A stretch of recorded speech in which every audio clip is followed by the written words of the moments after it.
بسم اللہ الرحمن الرحیم الحمد للہ رب العالمین والصلاة والسلام علی اشرف الانبیاء والمرسلین نبینا محمد وعلی آلہ وصحبہ اجمعین اما بعد۔ معزز سامعین کرام،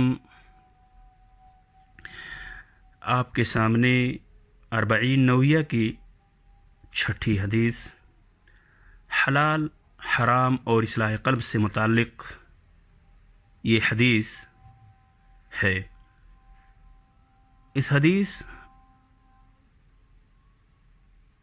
کو پیش کیا جا رہا ہے اور اس کا ترجمہ بھی کیا جا رہا ہے۔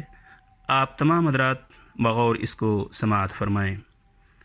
عن ابی عبداللہ نعمان بن بشیر رضی اللہ عنہما قال سمعت رسول اللہ صلی اللہ علیہ وسلم يقول ان الحلال بین وان الحرام بین وبينهما أمور مشتبهات لا يعلمهن كثير من الناس فمن اتقى الشبهات فقد استبرأ لدينه وعرضه ومن وقع في الشبهات وقع في الحرام كالراعي يرعى حول الحمى يوشك أن يرتع فيه ألا وإن لكل ملك حمى ألا وإن حمى الله محارمه ألا وإن في الجسد مضغة إذا صلحت صلح الجسد كله وإذا فسدت فسد الجسد كله ألا وهي القلب رواه البخاری ومسلم۔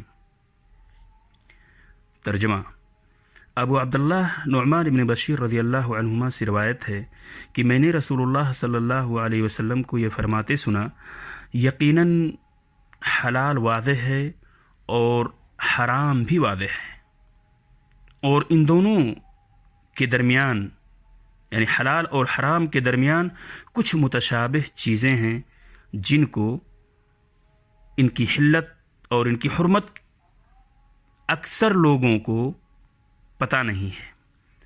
چنانچہ جو شخص شبہ کی چیزوں سے بچ گیا اس نے اپنے دین اور اپنی عزت و آبرو کو محفوظ کر لیا، بچا لیا، اور جو شخص شبہ والی چیزوں میں پڑ جائے گا وہ حرام میں پڑ جائے گا۔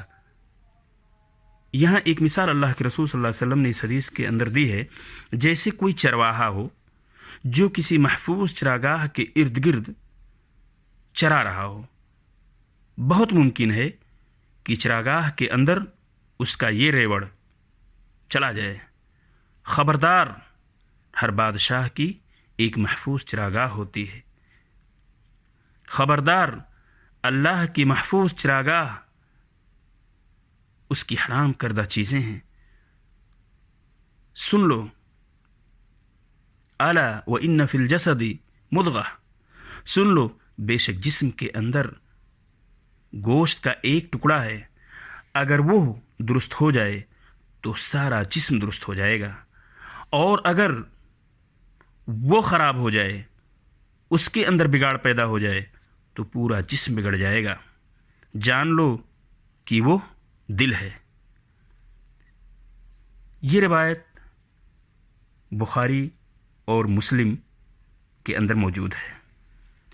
انشاءاللہ آنے والے درس میں اس حدیث سے مستفاد فوائد اور احکام کا تذکرہ کیا جائے گا۔